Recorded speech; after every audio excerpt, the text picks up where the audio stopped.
Hey there! Today we are here to talk about Jainism.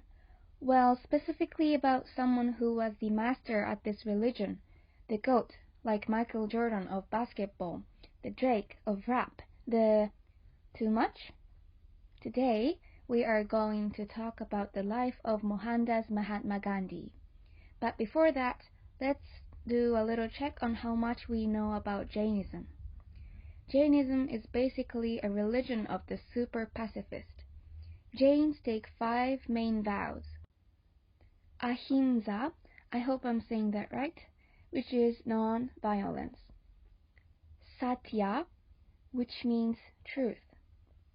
Asteya, which means not stealing. Brahmakarya, well, that was a word, which means sexual continence.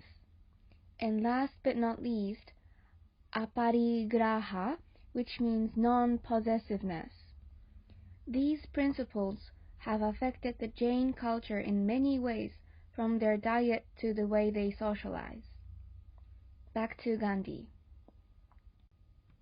Mahatma Gandhi is known as the father of India. The man who in the last decades of British rule in India promoted justice, peace and harmony between all faiths. Born in 1869 in Porbandar on the western coast of India in a Hindu household. Mohandas Karamchand Gandhi grew up knowing people of all faiths. He had many Christian and Muslim friends as well as Jainism, thanks to his Jain neighbors, where he took the religious principle ahimsa, doing no harm, which he based his own famous principle of satyagraha, or truth force, later in life. Though some say that the main reason Gandhi started Jainism is because his mother forced him to vow in front of a Jainist saint before going to Britain to become a barrister so that he won't mess with women, booze and meat. Gandhi won a lot of people's heart and minds thanks to his actions that are based on Jainism, which is non-violence in all things.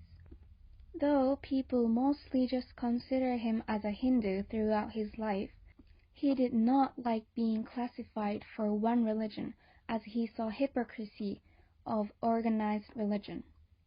Though, as a young child, Gandhi was not all that solid in his faith.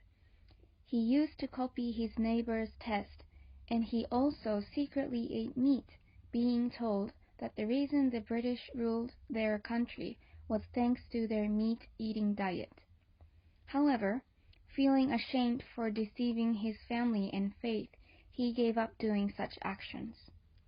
At 19 years old, after traveling to Britain while studying, he met with Theosophical Society members who encouraged him to look more closely at Hindu texts and especially the Bhagavad Gita, which he later describes as a comfort to him.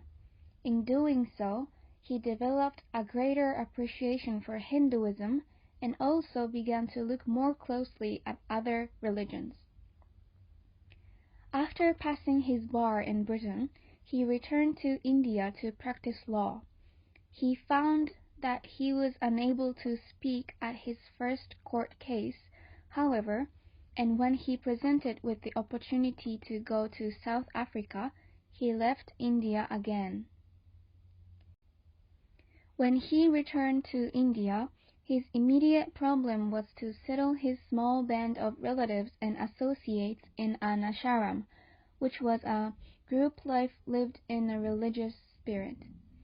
He was the moral father of the ashram and would fast as penance when any wrong was committed within its walls. Everyone was bound to him by love and a fear of hurting him. His increasing influence over the Indian masses with satyagraha was no less different. Gandhi's involvement with politics in the region meant that he had to tread carefully around the sometimes conflict ideals of the Hindus and Muslims in the Indian National Congress.